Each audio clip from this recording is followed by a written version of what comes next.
The last thing the men behind the curtain want is a conscious, informed public capable of critical thinking, which is why a continually fraudulent zeitgeist is output via religion, the mass media, and the educational system. They seek to keep you in a distracted, naive bubble, and they are doing a damn good job of it. In 2005, an arrangement between Canada, Mexico, and the United States was made. This arrangement, unannounced to the public, unregulated by Congress, merges the United States, Mexico, and Canada into one entity, erasing all borders. It's called the North American Union, and you might want to ask yourself why you've never heard of this. In fact, there is only one mainstream reporter who has actually heard of and has had the courage to cover this issue. The Bush administration's open borders policy and its decision to ignore the enforcement of this country's immigration laws is part of a broader agenda.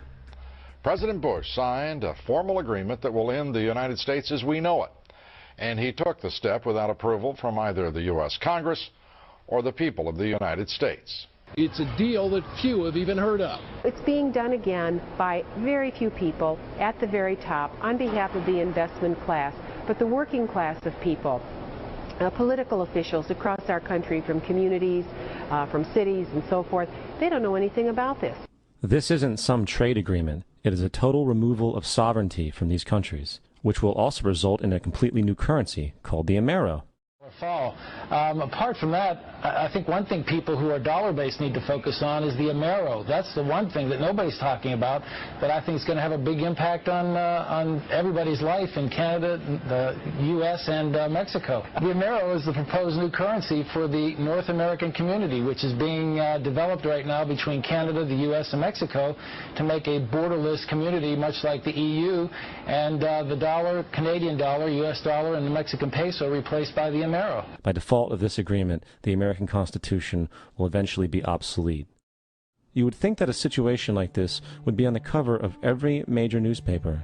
That is until you realize that the people who are behind this movement are the same people behind the mainstream media, and you are not told what you're not supposed to know. The North American Union is the same concept as the European Union, the African Union, and the soon-to-be Asian Union, and the same people are behind all of them. And, when the time is right, the North American Union, the European Union, the African Union, and the Asian Union will be merged together, forming the final stages of a plan these men have been working on for over 60 years. A one-world government.